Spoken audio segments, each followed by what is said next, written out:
शहर आई देहाती बहू। हाल ही में रोहन की शादी निर्मला नाम की लड़की से हुई थी। निर्मला गांव की लड़की थी। रोहन के पिता और निर्मला के पिता दोनों बचपन के दोस्त थे। उन्होंने बचपन में ही एक दूसरे से वादा कर लिया था कि दोनों बच्चों के बड़े होते ही उनकी शादी करवा देंगे। इसलिए वादे के अनुसार रोहन के पिता निर्मला को अपनी बहू बनाकर घर ले आते हैं। निर्मला अपने साथ अपनी गाय भी लेकर आ जाती है और उसे घर के आंगन में बांध देती है। अरे ये क्या माँ, भाभी तो गाय भी लेकर आई हैं हमारे घर में। अभी घर में गाय बंधी देखकर आस पड़ोस के लोग तो हमारा मजाक उड़ाएंगे ना।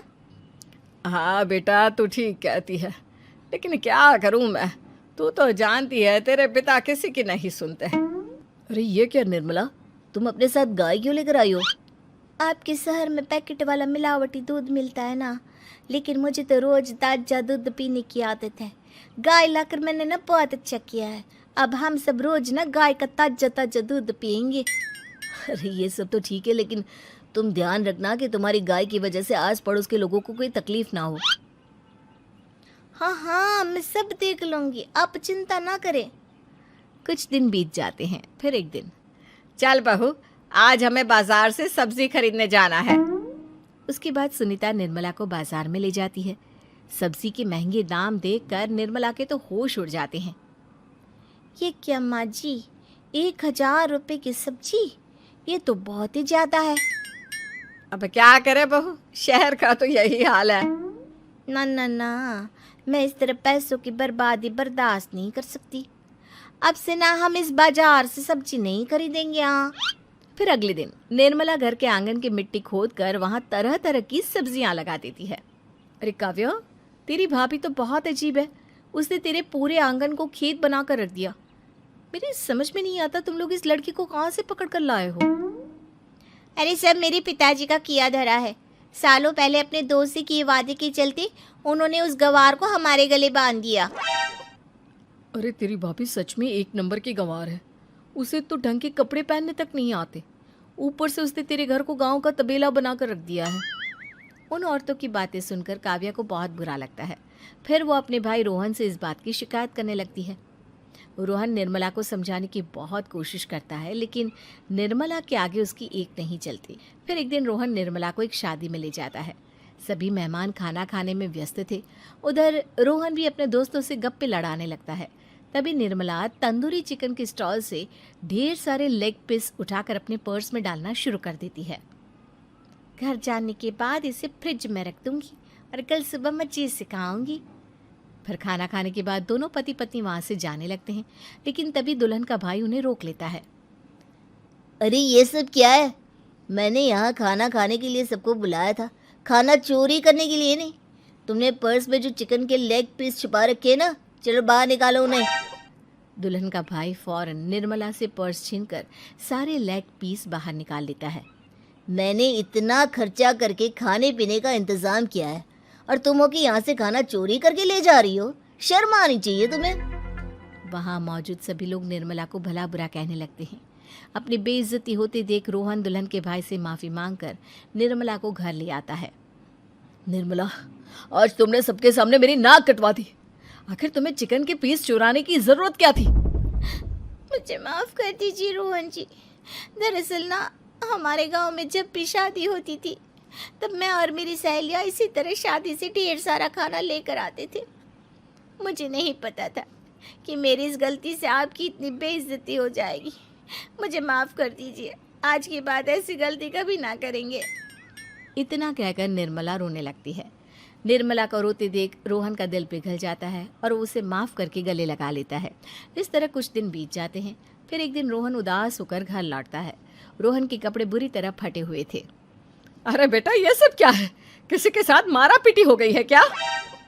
नहीं माँ, आज हमारी जिंदगी का सबसे बुरा दिन है।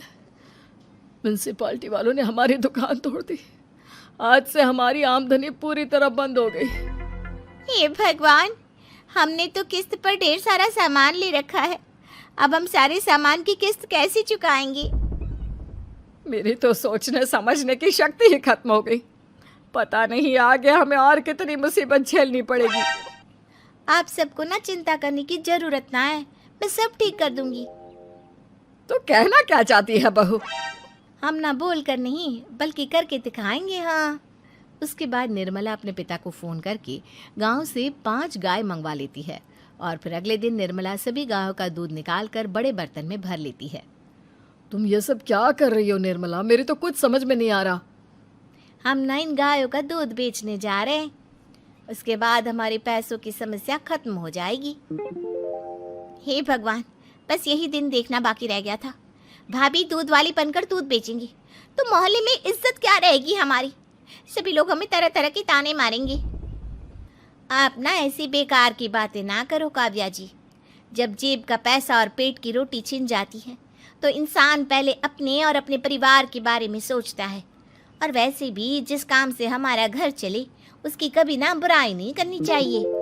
फिर निर्मला दूध के 2 बड़े बर्तन साइकिल के दोनों तरफ लटकाकर मोहल्ले में घूमने लगती है। दूध ले लो, दूध, गाय का ताजा ताजा दूध ले लो, बिना मिलावट का शुद्ध दूध ले लो। चलो चलो आओ भाई, जल्दी ले लो। तभी निर्मला के पास कुछ औरतें आती हैं। अरे तुम तो सुनीता की बहू हो ना? तुम इस तरह सड़क पर दूध क्यों बेच रही हो?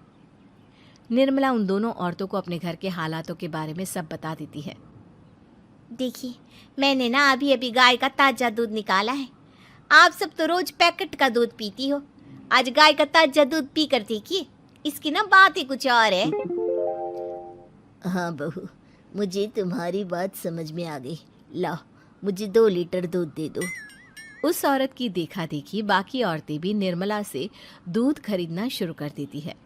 थोड़ी ही देर में निर्मला सारा दूध बेचकर ढेर सारे पैसे इकट्ठे कर लेती है। उसके बाद निर्मला घर जाकर सारे पैसे अपनी सास को पकड़ा देती है। अरे बहू, इतने सारे पैसे! सच में तेरा आइडिया तो काम कर गया। अरे माँ जी, आप तो बस देखती जाइए, कुछ ही दिनों में मैं अपने घर की सारी समस्या खत्म कर दूंगी। हाँ। फिर अगले दिन से निर्मला गायों के गोबर से ढेर सारे उपले तैयार करके बेचना शुरू कर देती है। निर्मला को पैसे कमाते देख रोहन के अंदर भी हिम्मत आ जाती है और वो भी दूध बेचने का फैसला करता है। निर्मला के कहने पर उसके पिताजी कुछ और गायों का बंदोबस्त कर देते हैं। इस तरह दोनों पति पत्नी मिलकर दूध बेचना शुरू कर देते हैं। कुछ ही महीनों में उनका दूध का व्यापार खूब फल फूल जाता है। इसके चलते रोहन एक बड़ी दूध की डेयरी भी खोल लेता है। पिताजी, जब आपने निर्मला से मेरी शादी करवाई थी तब मैं मन ही मन आपको कोसा करता था, लेकिन आज मेरी समझ में आया कि आपका फैसला बिल्कुल सही था। आज अगर निर्मला ना होती तो पता नहीं हमारा क्या हाल होता। हाँ बेटा, तू ठीक कहता है। हमारी बहू ने तो हमें उजड़ने से बचा लिया। भगवान ऐसी बहू सबको दे। इस तरह निर्मला की समझदारी के चलते सब कुछ ठीक हो जाता है और वो सभी हंसी खुशी अपना जीवन जीने लगते हैं। गूंगी बहू, अंधी सास। एक परिवार में 5 लोग थे। ओम प्रकाश, उनकी पत्नी सुमित्रा, बहू भावना, बेटा राहुल और एक थी उनकी बेटी प्रियंका। वैसे तो ओम प्रकाश और सुमित्रा के घर में सब कुछ ठीक ठाक था, लेकिन सुमित्रा की एक आदत थी। घर में कुछ भी गलत या सही हो तो वो किसी से कुछ नहीं कहती। और भावना स्वभाव की इतनी सीधी सादी थी कि अगर कोई उसके साथ गलत भी करता तो भी वो उसे कुछ नहीं कह पाती। इसी के चलते प्रियंका और राहुल घर में मनमानी चलाते रहते, क्योंकि घर को संभालने वाली औरतें इस तरह से रहती थी जैसे वो गूंगी और अंधी हो। माँ, मैं अपनी सहेलियों के साथ पिकनिक पर जा रही हूँ। ठीक है बेटा, चली जाओ।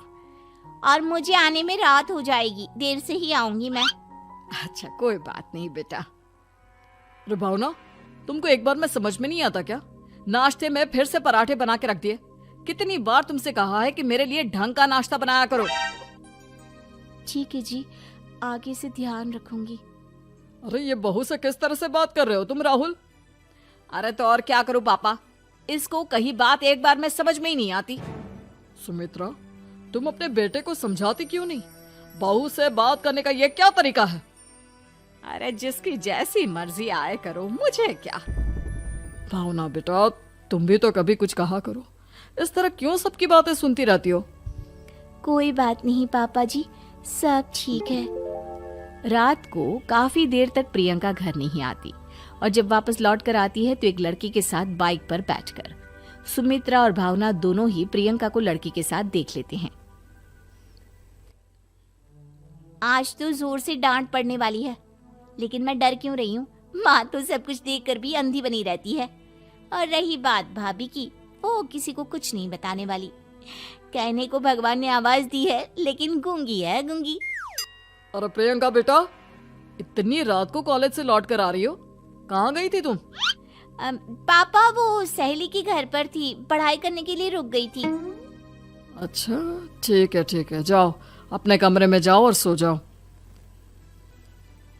सुमित्रा ने अपनी बेटी को एक लड़की के साथ इतनी रात को आते देखकर भी उससे कुछ नहीं कहा, और भावना ने भी इस बारे में किसी से कोई बात नहीं की। कुछ दिनों के बाद मामा जी का फोन आया था। उन्होंने प्रियंका के लिए कोई रिश्ता ढूंढा है। लड़के वाले उसे देखने आ रहे हैं। अरे मुझे नहीं करनी शादी वादी, किसी लड़की को बुलाने की कोई जरूरत नहीं है। ये तुम क्या कर रही हो प्रियंका बेटा? तुम्हारी शादी की उम्र हो चली है और तुम्हारे मामा जी ने बहुत अच्छा रिश्ता बताया है। पापा अब जिद क्यों कर रहे हैं?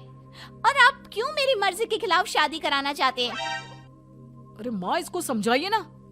आपकी बेटी, आप तो बस चुपचाप सब कुछ होते हुए भी देखती रहती हैं। अरे तो क्या कहूँ, और मेरे कहने से क्या हो जाएगा? वैसे भी गलत क्या हो रहा है? सब कुछ सही तो है। भावना बहू, देखो तो प्रियंका हमारी बात नहीं समझेगी, लेकिन वो तुम्हारी हम उम्र है। क्या पता तुम्हारे कहने से उसे कुछ समझ में आ जाए। नहीं पापा जी, मेरे कहने से कुछ नहीं होगा। मैं प्रियंका को कैसे समझा सकती हूँ? वो ननद है मेरी, कहीं मेरी किसी बात का बुरा मान गई तो? सुमित्रा और भावना में से कोई भी प्रियंका को कुछ नहीं समझाता। इस बात से राहुल और ओम प्रकाश जी दोनों ही परेशान हो जाते हैं। और फिर जब लड़का प्रियंका को देखने के लिए आता है, मुझे आपकी बेटी बहुत पसंद है, मैं उसके साथ शादी करने के लिए तैयार हूँ। देखो, मुझे तुमसे शादी नहीं करनी, और ये बात जितनी जल्दी समझ में आ जाए अच्छा रहेगा। अरे तो फिर आप लोगों ने मुझे यहाँ बुलाया ही क्यों? माफ कर दो बेटा, वो हमारी बेटी जरा गुस्से में है। हम उसे समझाने की कोशिश करते हैं। हाँ, देखिए आप नाराज मत होइए, वो तो उसने बस ऐसे ही कह दिया होगा। अरे कोई ऐसे ही कुछ कहता है क्या? और ये आपकी पत्नी और माँ, ये दोनों इस तरह चुपचाप क्यों बैठे हैं, जैसे इस घर के मेंबर ही ना हो? आपके घर में सब कुछ ठीक तो है ना? अरे सब कुछ ठीक है बेटा। सुमित्रा, समझाओ ना अपनी बेटी को। अरे क्या समझाऊं, क्या होगा समझाने से? सब ठीक ही तो हो रहा है, गलत क्या हो रहा है? भावना, प्रियंका को अंदर लेकर जाओ और उससे समझाओ कि कितना अच्छा रिश्ता है। इतना अच्छा लड़का है, इस तरह से बिहेव ना करे। नहीं जी, मैं किसी से कुछ नहीं कह सकती जी। अरे अजीब परिवार है, मुझे तो यहाँ से निकलना पड़ेगा। इस तरह से तो आपकी बेटी की शादी किसी से नहीं हो सकती। जिसके घर की औरतें गूंगी और अंधी बनकर बैठ जाए, उस घर का कुछ नहीं हो सकता। ओम प्रकाश और राहुल सुमित्रा और भावना की हरकतों की वजह से बहुत परेशान हो जाते हैं। एक दिन वो दोनों आपस में बात करते हैं। पापा, समझ में नहीं आता कि भावना और माँ को कैसे समझाया जाए। सही कहते हो बेटा, तुम और मैं काम के सिलसिले में सारा दिन घर के बाहर रहते हैं, और घर की दोनों औरतें जिन्हें सारा घर संभालना चाहिए, गूंगी और अंधी बनकर बैठी हैं। पापा आप ही बताइए, इसका क्या उपाय है? मेरी तो कुछ समझ में नहीं आता बेटा, लेकिन हमें कुछ तो करना पड़ेगा, क्योंकि इन सब की वजह से प्रियंका बहुत ज्यादा बिगड़ती जा रही है। तुमने देखा उसे किस तरह से बिहेव किया था। अरे लेकिन पापा, हम करेंगे क्या? हमें एक नाटक करना होगा। कुछ दिनों के लिए हम भी गूंगे और बहरे बन जाते हैं, उसके बाद इन दोनों औरतों को अकल आएगी। हाँ पापा, शायद आपकी बात ठीक है। हम दोनों हर बार बात को संभाल लेते हैं, और इसी वजह से माँ और भावना कुछ भी करने की कोशिश ही नहीं करते। और फिर अगले दिन, भावना, नाश्ते में क्या बनाया है? जी पराठे बनाए हैं। मेरे लिए पोहा बना दो। अच्छा जी ठीक है, अभी बना देती हूँ जी। बहू, नाश्ते में क्या बनाया है? पापा जी, पराठे हैं और पोहे बन रहे हैं। अरे बहू, मुझे तो उपमा खाने का मन था, मेरे लिए उपमा बना दो। ठीक है पापा जी, अभी बना देती हूँ। भाभी जल्दी से जरा मेरा कॉलेज का टिफिन तो पैक कर देना। और सुनो, मुझे ना भिंडी की सब्जी खाने का मन है। सुमित्रा चुपचाप बैठी बैठी सब कुछ देख रही थी। उसने किसी से कुछ भी नहीं कहा और ये देखकर भावना को मन ही मन गुस्सा आ रहा था, लेकिन वो किसी से कुछ नहीं कह रही थी। उसे लग रहा था कि ओम प्रकाश जी जो हमेशा उसकी साइड लेते थे वो भी आज चुपचाप बैठे हुए थे। शाम के वक्त प्रियंका अपने बहुत सारे दोस्तों को लेकर घर आती है और उधर दूसरी तरफ से राहुल भी अपने ऑफिस के दोस्तों को लेकर घर आ जाता है। प्रियंका अपने कमरे में तेज म्यूजिक चलाकर डांस करती है और राहुल अपने दोस्तों के साथ बैठकर जोर जोर से हंस रहा था। प्रियंका और राहुल मिलकर पूरे घर को अस्त व्यस्त कर देते हैं, लेकिन भावना उनसे कोई शिकायत नहीं करती और सुमित्रा जी भी चुपचाप बैठी रहती है। लेकिन भावना और सुमित्रा के अंदर का गुस्सा धीरे धीरे बढ़ रहा था। फिर रात को ओम प्रकाश और राहुल एक दूसरे से बातें करते हैं। पापा, हमने इतना कुछ किया फिर भी भावना कुछ बोलती ही नहीं और माँ भी कुछ गलत करने से किसी को रोकती ही नहीं। तुम चिंता मत करो बेटा, इन दोनों के अंदर का गुस्सा भर रहा है और बहुत जल्दी बाहर आने वाला है। अगले दिन, अरे बहू, ये कपड़े धुले हैं या गंदे हैं? पापा जी, कपड़े तो मैंने धोकर ही आपकी अलमारी में रखे थे। मुझे तो साफ नहीं लग रहे, एक बार और धो देना। प्रियंका, मैं सोच रहा था कि तुम्हें उस लड़के से शादी नहीं करनी है ना, मत करो। एक काम करो, वैसे भी क्या रखा है शादी वादी में, तुम्हें जो लड़का पसंद है उसके साथ जाकर कोर्ट मैरिज कर लो। इस बार ओम प्रकाश और राहुल की बात सुनकर भावना और सुमित्रा के अंदर का गुस्सा जाग उठता है। मैं किसी से कुछ कहती नहीं जी, इसका मतलब ये है कि आप लोग मुझे परेशान करते ही रहेंगे। कल 4 बार मुझसे नाश्ता बनवाया, आज पापा जी मुझसे धुले हुए कपड़ों को बार बार धुलवा रहे हैं। अरे मैं इंसान हूँ जी, कोई मशीन नहीं हूँ। तुम दोनों ने मिलकर इस घर की कैसी हालत बना दी है और अपनी बहन को भागकर शादी करने के लिए कह रहे हो। तुम भाई हो या दुश्मन? ओम प्रकाश और राहुल जोर जोर से हंसने लगते हैं। अरे इसमें हंसने की क्या बात है? हम लोग यहाँ इतने परेशान हो रहे हैं जी, तुम लोगों को ऐसी हरकत करने के बाद भी हंसी आ रही है। ये क्या कर रहे हैं जी आप दोनों? यही तो हम चाहते थे कि सुमित्रा, तुम अंधी होकर ना बैठी रहो। घर में कुछ भी गलत हो तो उसे रोकने की कोशिश करो। और भावना, तुम अपने साथ हो रहे गलत व्यवहार पर भी कभी मुंह नहीं खोलती, ये सही बात नहीं है। मैं चाहता था कि तुम्हारी भी जुबान खुले, तुम गलत बात का विरोध करो।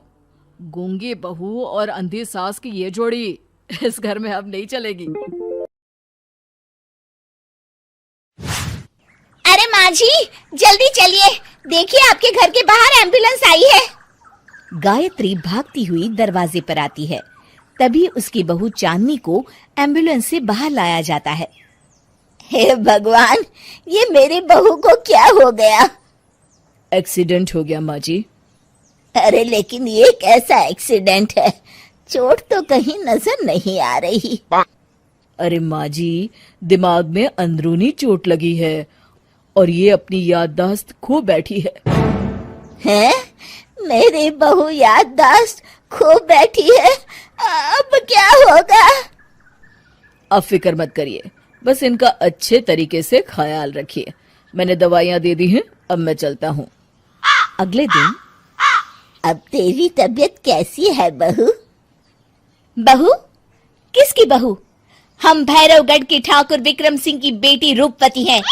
हम एक राजकुमारी हैं और तुम हमारी दासी हो बुढ़िया। अरे बेटा विशाल, बहू कैसी बहकी बातें कर रही है। अरे कुछ मत पूछो माँ, रात को मुझसे अपने पैर दबा रही थी। सर पर चोट लगने की वजह से इसका दिमाग पूरी तरह खराब हो गया है और ये अपने आप को राजकुमारी समझ रही है। तभी वहाँ चांदनी आ जाती है। तुम दोनों यहाँ क्या खुसुर फुसुर कर रहे हो? कहीं तुम दोनों मिलकर हमारे खिलाफ कोई षड्यंत्र तो नहीं रच रहे हो? हम तुम्हारा सर तलवार से उड़वा देंगे, समझे? अरे नहीं नहीं राजकुमारी जी, हम तो आपके सेवक हैं। भला हमारी इतनी हिम्मत? कहिए, आपने यहाँ हॉल में आने का कष्ट कैसे किया? हमें बहुत भूख लगी है। ए दासी, जल्दी से हमारे लिए भोजन का प्रबंध करो। आज हम शाही कबाब खाएंगे। विशाल अपनी माँ को चांदनी की बात मानने के लिए इशारा करता है। ठीक है राजकुमारी जी, मैं अभी आपके लिए भोजन लेकर आती हूँ। इस तरह विशाल और उसकी माँ ना चाहते हुए भी चांदनी की जी हजूरी में लगे रहते हैं। लाओ माँ, जल्दी से मेरा टिफिन दो, मुझे देर हो रही है। अरे ठहर जा, जरा दम तो लेने दे मुझे। सारे घर का काम मुझे अकेली को करना पड़ता है। तेरी बीवी तो राजकुमारी बनी बैठी है, सारा दिन हुक्म चलाती रहती है। अरे माँ, मेरा भी तो यही हाल है। फिलहाल तुम मेरा टिफिन दे दो, मैं चला। रुको, कहाँ जा रहे हो? अरे मर गया रे, ये कहाँ से आ धमकी। आज हमारा जुहू चौपाटी घूमने का मूड है और हमें अपने लिए नई साड़ियाँ भी खरीदनी है। चलो जल्दी से अपना वाहन निकालो और हमें ले चलो। अरे अब तो मैं गया काम से। अगर आज मैं वक्त पे ऑफिस नहीं पहुंचा तो मेरा बॉस मुझे नौकरी से निकाल देगा। मरता क्या न करता। आखिरकार विशाल चांदनी को घुमाने ले जाता है और चांदनी अपने लिए ढेर सारी शॉपिंग भी करती है। ए दासी, टीवी पर कपिल शर्मा के आने का समय हो गया है, जल्दी से टीवी शुरू करो। अरे वाह, कपिल शर्मा तुझे याद है, बाकी कुछ याद नहीं। बहू तू तो बड़ी चालू लगती है, अपने फायदे की हर चीज तुझे याद रहती है। मैं तो तेरी इस अजीब बीमारी से परेशान हो गई हूँ। अगले दिन, अरे डॉक्टर साहब, आप इतने दिन से मेरी बहू का इलाज कर रहे हैं, लेकिन उसकी बीमारी तो सुधरने के बजाय और बढ़ती जा रही है। अरे माँ जी, ये दिमागी बीमारी है, बेचारी की याददाश्त चली गई है, वापस आने में थोड़ा वक्त तो लगेगा ही ना। गायत्री डॉक्टर से बात कर ही रही होती है कि तभी उसकी पुरानी सहेली शीला वहां आ जाती है। शीला को देख अचानक डॉक्टर घबरा जाते हैं। अच्छा माँ जी, मुझे एक मरीज को अर्जेंट देखने जाना है, मैं चलता हूँ। ये कौन था? अरे अब क्या बताऊं शीला, एक एक्सीडेंट भी मेरी बहू की याददाश्त चली गई है। ये डॉक्टर उसका इलाज कर रहा है। ये डॉक्टर कब से बन गया? अरे ये तो चमन पान वाले का लड़का है, सारा दिन नौटंकी करता रहता है। अच्छा तो ये बात है, अब मैं समझी। मेरी बहू और ये पान वाले का लड़का दोनों मिलकर मुझे बेवकूफ बना रहे थे। चल तू मेरे साथ। गायत्री शीला को एक बड़ा सा डंडा हाथ में देकर अपनी बहू चांदनी के कमरे में ले जाती है। बहू, ये मेरी सहेली है, एक डॉक्टर है। इसने तेरे जैसे न जाने कितनों का इलाज 2 मिनट में कर दिया है। इसका कहना है कि सर पर जहाँ चोट लगी हो, अगर उसी जगह दोबारा किसी बड़े डंडे से जोर से मारा जाए तो मरीज की याददाश्त वापस आ जाती है। देख, हम डंडा भी लाए हैं। अपनी सास की बातें सुनकर और हाथ में बड़ा डंडा देख चांदनी घबरा जाती है। अरे बाप रे, मैं तो फंस गई। इस डंडे की एक बार की वार से ही मैं तो चारों खाने चित हो जाऊंगी। अब क्या करूं, क्या करूं, क्या करूं?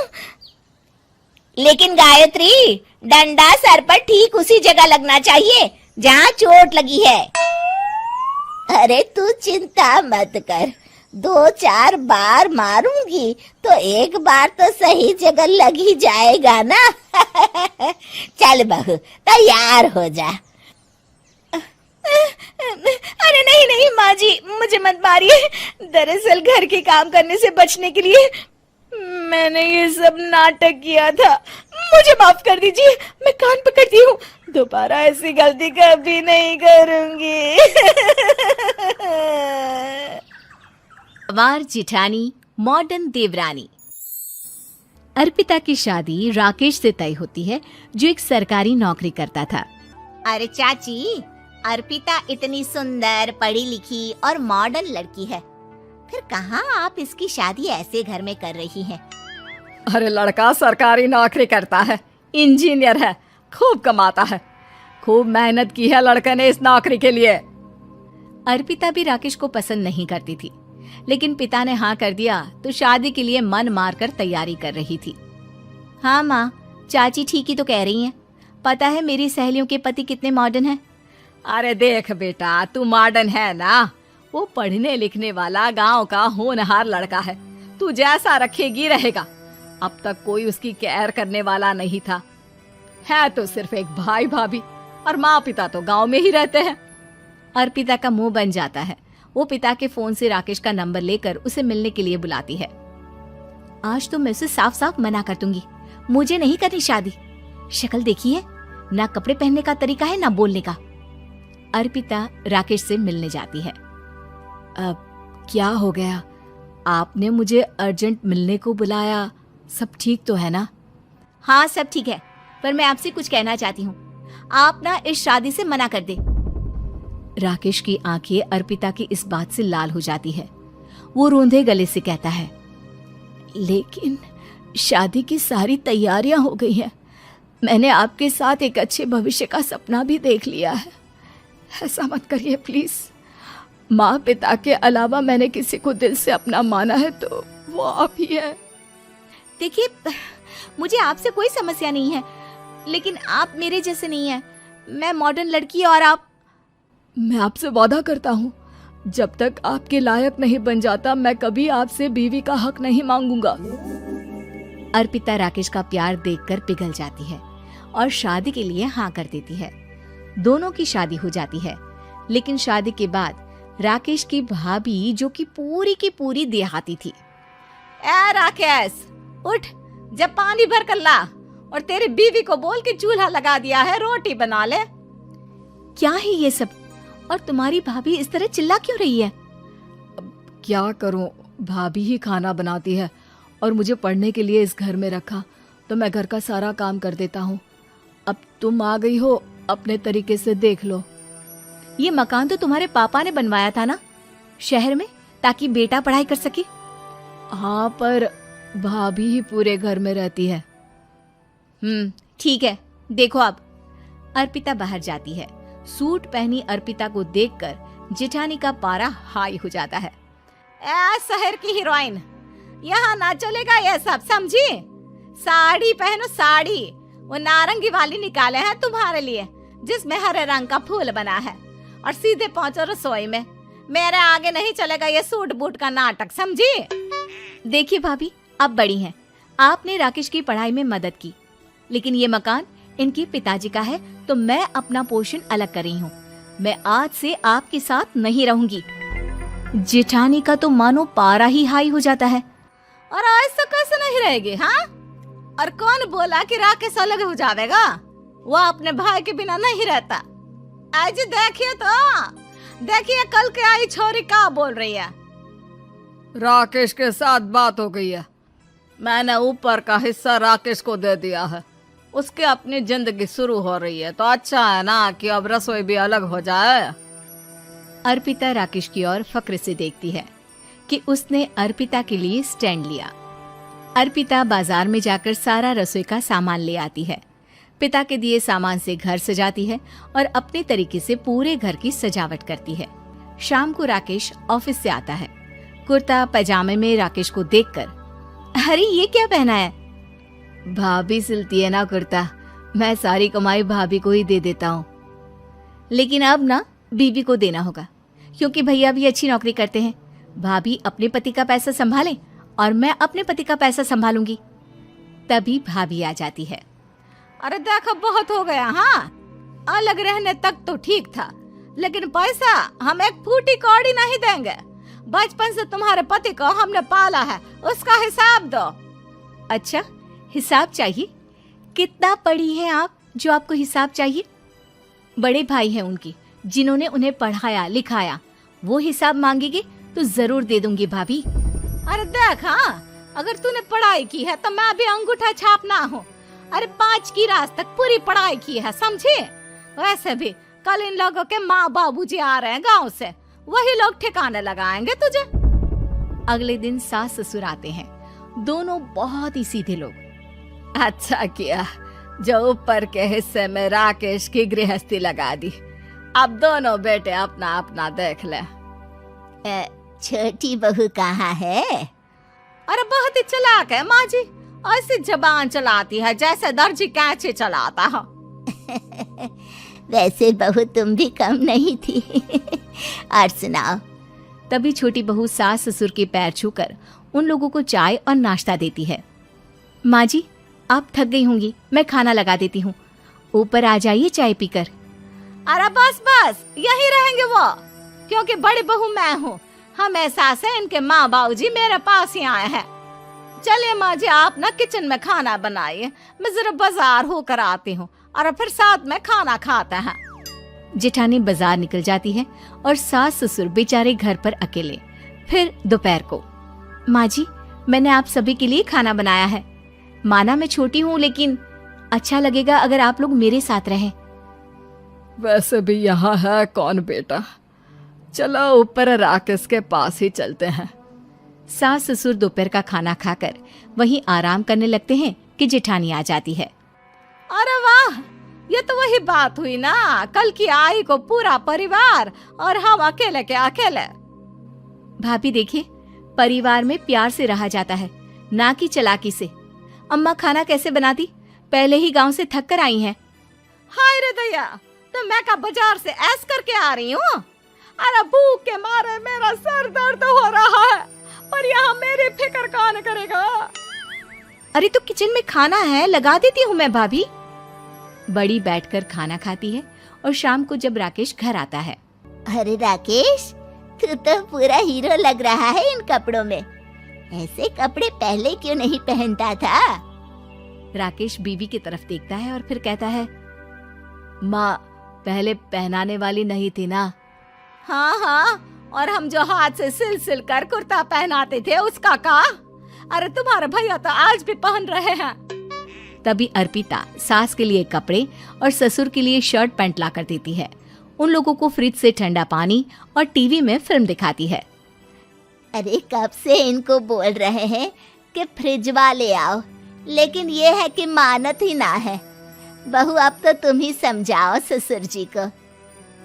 नहीं पापा, आप फ्रिज मत लीजिए। अरे वाह रे छोटे, खुद फ्रिज का ऐसे का मजा ले, और इनकी माँ के पास फ्रिज भी ना हो। अरे देखा पिताजी, देखा माँ जी कब बोल रही है। अरे उसकी पूरी बात तो सुन लो कि वो क्या बोल रही है। वो इसलिए क्योंकि अब माँ जी और पापा यहीं रहेंगे मेरे पास। घर को घर सिर्फ मॉडर्न या गांव की सोच नहीं, बल्कि संस्कार बनाते हैं भाभी, और संस्कार अच्छे हो तो सब सही हो जाता है। गांव की सास चली बहू के ऑफिस।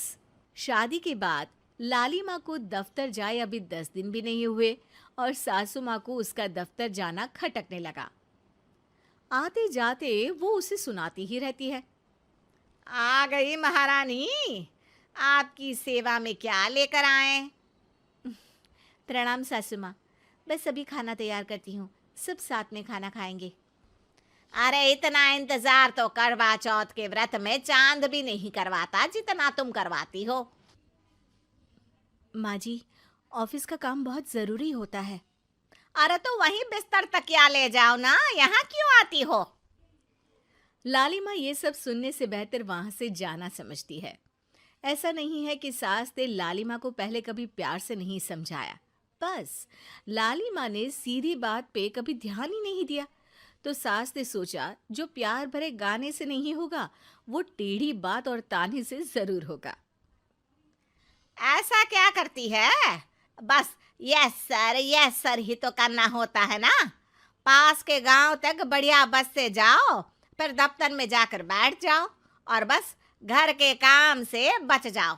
अब मैं भी जाऊंगी कल से दफ्तर। अरे इतना भी आसान नहीं है, मैं भी तो दफ्तर जाता था।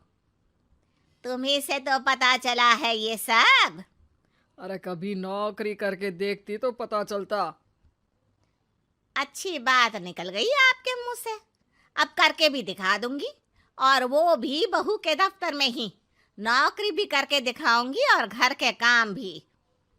बहू को पता चल जाता है कि सास क्या करने वाली है, लेकिन वो ऐसा नाटक करती है जैसे उसे कुछ भी पता ना हो। 2 दिन बाद ऑफिस जाने के टाइम सास भी तैयार खड़ी है।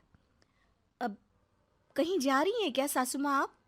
हाँ, आज से मैं भी तेरे साथ तेरा दफ्तर आऊंगी और तेरी तरह टाइम पास करूंगी। दोनों ऑफिस की बस से ऑफिस पहुंच जाती हैं। गेट पर गार्ड खड़ा हुआ है और हमेशा की तरह लालिमा स्माइल के साथ गुड मॉर्निंग बोलती है। गुड मॉर्निंग गार्ड भैया। गुड मॉर्निंग लालिमा जी, ये आपके साथ है? अरे प्रणाम चौकीदार जी, कुछ खाया करो। इतना दुबले पतले होकर चौकीदारी क्या खाक करोगे? माँ जी, गार्ड ही बोल लीजिए। अरे गार्ड माने भगवान होता है, आती है अंग्रेजी हमें। काहे बनाए हम तुम्हें अपना भगवान, आए बड़े। लालिमा सासू माँ को अपने बॉस के कैबिन तक ले जाती है और मिलने को कहकर वहां से चली जाती है। जी, आपकी तारीफ। अरे पूरा मोहल्ला करता है, यहाँ किसी से भी पूछ लीजिए ना। अब मेरा मतलब है, आपको लोग कैसे जानते हैं? लाली माँ की सासू माँ। मेरा मतलब था कि आपका नाम क्या है? सिमरन देवी। अरे वाह, बहुत मॉडर्न नाम है। ऑफिस का नाम है, घर का नाम तो है मालती बाई। अच्छा अच्छा। लालिमा, इनकी जगह दिखा दो। हैं? ये मुझे अपनी जगह दिखाएगी? ये बहू है मेरी, इसकी ये हिम्मत। अरे मेरा मतलब है कि ये आपको बता दे कि आपको कहाँ बैठना है। चलो, मैं ही आपको बता देता हूँ। लालिमा, तुम अपना काम करो। अरे कोई काम नहीं करती ये, घर पे भी नहीं करती, यहाँ क्या खाक करेगी? लालिमा बॉस का लिहाज रखते हुए कुछ नहीं बोलती। बॉस खुद ही सासू माँ को एक डेस्क तक लेकर जाते हैं। देखिए, आपको यहाँ बैठना है। अरे ये घूमने वाली कुर्सी पर? नहीं नहीं, मैं नहीं बैठूंगी, चक्कर आ जाएंगी। चकोटा या आसन लगवा दीजिए, आराम से बैठूंगी जमीन पर। जमीन से जुड़ी हुई हूँ मैं बहुत ही। हाँ देखिए, आपको यहीं बैठना पड़ेगा। आपको क्या लगता है, क्या ये आपका घर है? नहीं तो? आप भी ना बहुत भोले हैं। मेरा घर तो गांव में है, ये तो आपका ऑफिस है। अरे ऐसी चीजें मत भूला करो, और चोमू बना देंगे किसी दिन। बैठ जाइए और मुझे सारे ज़रूरी मेल भेज दीजिए। ये रहा कंप्यूटर। अरे कंप्यूटर की क्या जरूरत है, मेल तो हाथ से निकलेगा ना। ला एक पत्थर, ला हाथ घिस दूं। क्या? हाथ का मेल? तभी सिचुएशन को संभालने के लिए बहू आ जाती है। अच्छा ये छोड़िए, आप वहाँ पेंट्री से कॉफ़ी ले आइए अपने लिए। अरे इतना तो मुझे भी पता है कि कंप्यूटर पे लिखने का काम हो जाता है, फिर कॉपी क्यों मंगवा रही हो? अरे माँ जी, कॉफ़ी, पीने वाली कॉफ़ी। तू मुझसे काम करवाएगी? तेरी सास हूं मैं। मेरी भी तो सुन लो कोई, आपका बॉस हूँ मैं। हाँ हाँ सुनाओ ना। क्या सुनाऊं?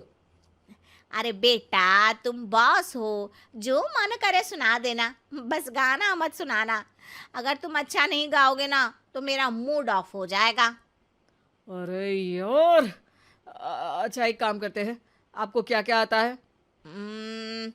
ठंडा खा लूं तो नाक आती है, तीखा खा लूं तो हिचकी, और ज्यादा खाना खा लूं तो यह हम बता नहीं सकती मैं। अरे मेरा मतलब था कि काम में क्या क्या आता है। बहू बहुत काम आती है, पति भी काम आते हैं, बेटा भी। देखो काम तो अपने ही आते हैं ना, जैसे भी हो। हे भगवान, क्या करूं माँ जी आपका। अरे बेटा, मेरा ना कोई कुछ नहीं कर सकता, मेरा मंगल बहुत मजबूत है। हाँ अच्छा, मंगल से याद आया, बताओ कितने ग्रह हैं सूर्यमंडल में? मंगल, शनि, पृथ्वी, और बताओ। हाँ सब बढ़िया, तुम बताओ बेटा। बॉस वहाँ से परेशान होकर चले जाते हैं।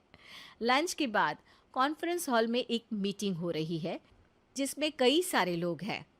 किसी को कोई आइडिया भी है कि क्या हो रहा है? हाँ हाँ, वो चौकीदार काम छोड़ के बिल्ली के साथ खेल रहा है। वो सुकड़ी मैम ना दिन भर से बगल वाले लड़के से खुसुर पुसुर कर रही है, और आपके कैबिन से आवाज आ रही है जिसमें आपको कोई गाली बक। बस बस, वो मेरे हेड है। मेरा मतलब था कि मार्केट में क्या हो रहा है। अरे बाहर तो हल्की धूप निकली हुई है, ट्रैफिक वैसे बहुत ज्यादा है। आपको कहीं जाना तो नहीं ना? शाम को ही निकलना। हाँ, अम्मा जी थोड़ी देर चुप रहिए, हम काम की बात कर रहे हैं। ओके बेटा, बूढ़े लोगों की सुनता ही कौन है भला इस जमाने में। तू भी चुप कर ले, जिस दिन तू बूढ़ा होगा ना पता चलेगा। माँ जी प्लीज। ठीक है ठीक है, देखो मुंह पे उंगली रख लेती हूँ बस। गाइस, कोई नया आइडिया लाना होगा। लास्ट मंथ हमारे प्रोडक्ट ने अच्छा परफॉर्म नहीं किया है मार्केट में। अब सॉरी सर। लालिमा, तुम कुछ प्रेजेंट करने वाली थी ना? लालिमा खड़ी होके अंग्रेजी में प्रेजेंटेशन देने लगती है। प्रेजेंटेशन के बाद तालियां बजती है। बहू सास के बगल में आकर बैठ जाती है। ये इतना सब तूने कब किया बहू? और अंग्रेजी तो पटर पटर पटर बोल रही थी तू। रात को बर्तन साफ करके इसी में ही लगी रहती हूँ। रात को जाग के व्हाट्सएप नहीं चलाती रहती हूँ माँ जी। ऑफिस खत्म होते होते बॉस लालिमा और सासू माँ को कैबिन में बुलाते हैं। वेल डन लालिमा, गुड जॉब। नीलिमा की सासू माँ जी, आपकी बहू बहुत टैलेंटेड है, पूरी मेहनत से काम करती हैं। सो तो है। कैसा लगा हमारा ऑफिस आपको सासू माँ? ऑफिस तो अच्छा है, पर मुझे समझ नहीं आया। हम ऐसे बिना इंटरव्यू किसी को दफ्तर में काम नहीं करने देते, पर लालिमा के कहने पर हमने आपको इज्जत दी ताकि आप भी यहाँ आकर देख सके कि दफ्तर में टाइम पास नहीं बल्कि बाकी सब लोग काम करते हैं। आपको तो खुश होना चाहिए कि इतनी होनहार बहू मिली है आपको। घर और दफ्तर दोनों अच्छे से संभाल रही है। समझ गई। हाँ, अब सॉरी यहीं बोल दूं कि मेल डालना पड़ेगा? लालिमा, बॉस और सासू माँ तीनों हंसने लगते हैं और सासू माँ को बहू रानी के काम की अहमियत पता चल जाती है।